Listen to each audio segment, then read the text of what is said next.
మంద ఎలుకలు తిన్న పిల్లి తీర్థయాత్రకు బయలుదేరినట్టుగా కేసీఆర్ గారు బస్సు యాత్ర నేడు ప్రారంభం చేస్తున్నారు. 10 సంవత్సరాల అధికారులు ఉన్నప్పుడు ఫామ్ హౌస్ ను ప్రగతి భవన్ ని వదలని కేసీఆర్ గారు ఈ రోజు బస్సు యాత్ర ఎందుకు మొదలు పెడుతున్నటువంటి ప్రశ్నని ఈ రోజు కేసీఆర్ గారు వేసుకోవాలని చెప్పని ఈ అంశాన్ని ప్రజలకు చెప్పడం కోసం చేసే ప్రయత్నం కాంగ్రెస్ పార్టీ తరఫున మాట సందర్భంగా తెలియజేస్తాం. 10 సంవత్సరాల పరిపాలనలో ప్రారంభోత్సవాలు శిలాఫలకాలకే పరిమితమైనటువంటి కేసీఆర్ గారు అహంకార పూరితంగా అధికారాన్ని చెలాయించలేదు తప్ప ఏనాడు క్షేత్ర స్థాయిలో ప్రజల కష్ట సుఖాలు తెలుసుకోలేని కేసీఆర్ గారు ప్రజలు అధికారం నుంచి దించివేసిన తర్వాత ఈరోజు బస్సు యాత్ర గుర్తుకొచ్చిందని మీకు అడుగుతున్నాం. అధికారం కోల్పోయిన తర్వాత మా ప్రజలు గుర్తుకొచ్చిరని మేము అడుగుతున్నాం. బస్సు యాత్రలో మేము మీకు సూచన చేస్తున్నాం. ఆయా గ్రామాల్లోకి వెళ్ళి బీసీ బంధిస్తామని ఇవ్వని మా బీసీ యువకుల్ని కలిసి వారికి క్షమాపణ చెప్పని కోరుతున్నాం.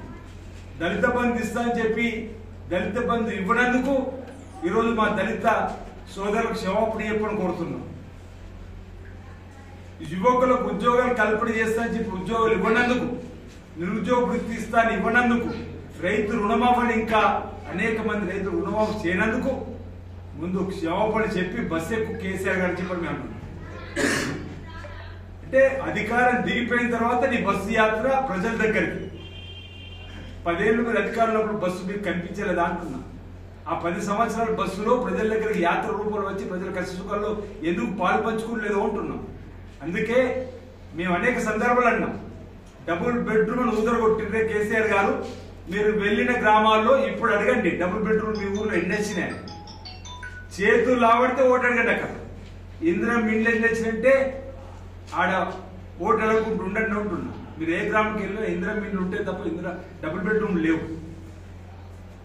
ఈరోజు 10 సంవత్సరాలు తెలంగాణను వెనక్కి తీసుకుపోయినటువంటి కేసీఆర్ గారు బస్సు యాత్ర మోసపూరిత కుట్రం, ముసలి కన్నీరు కార్చేటువంటి కారణం. నీ బస్సు యాత్ర ద్వారా మేడిగడ్డకు ముందెళ్ళు తెలంగాణ సమాజానికి క్షమాపణ కోరి తెలంగాణ ప్రజలకు ఇచ్చిన హామీలు అమలు చేయలేకపోయినని చెప్పని క్షమాపణ చెప్పి రోజు బస్సు యాత్ర బయలుదేరమని చెప్పండి. ఈ లోకసభ ఎన్నికల్లో మీకు ఒక్క సీటు రాదని తేలిన తర్వాత, ఎందుకంటే మీ అనేక సందర్భాలు చెప్పింది ఈరోజు నిజమైన క్రమంలో అవినీతి అక్రమాలు, భూ కబ్జాలు, టెలిఫోన్ ట్యాపింగ్లు, ఢిల్లీలో మీ కూతురు లిక్కర్ కేసులు అరెస్ట్ అయి ప్రస్తుతాన్ని జైలు ఉన్నటువంటి పరిస్థితులలో ఏం చెప్తారు కేసీఆర్ మీరు బస్సు యాత్రలో ప్రజలు కోరుతున్నాం. ఈరోజు తండ్రి తనేళ్ళు, మామ అల్లుళ్ళు, సడ్డకుని కొడుకు సంతోషరావు కూడా భూ కబ్జాకు సంబంధించిన అంశం వెలికిలోకి వచ్చిన సందర్భం, దయాకర్ రావు గారి భూ కబ్జా వెలుగులోకి వచ్చిన అంశాన్ని ప్రజల్లో చెప్తూ ముందుకు పోతారని అడుగుతున్నాం. దయాకర్ రావు గారు భూ కబ్జా ఈరోజు ప్రజలందరూ కూడా కేసీఆర్ సర్కార్ కార్యక్రమాన్ని గమనించారు. తెలంగాణ రాష్ట్ర సమితిని అడ్డు పెట్టుకుని భావోద్వేగంతో గెలిచి ఆ తర్వాత తెలంగాణ 10 పార్టీలకు తీసేసి భారత రాష్ట్ర సమితి మారిన తర్వాత నీకు మా తెలంగాణ ప్రజలకు పిరిగిబందులు తెగిపోయిన తర్వాత మీ బస్సు యాత్రతో మన ప్రజలకు ఏం సందేశం ఇవ్వబోతున్నారో అడుగుతున్నాం.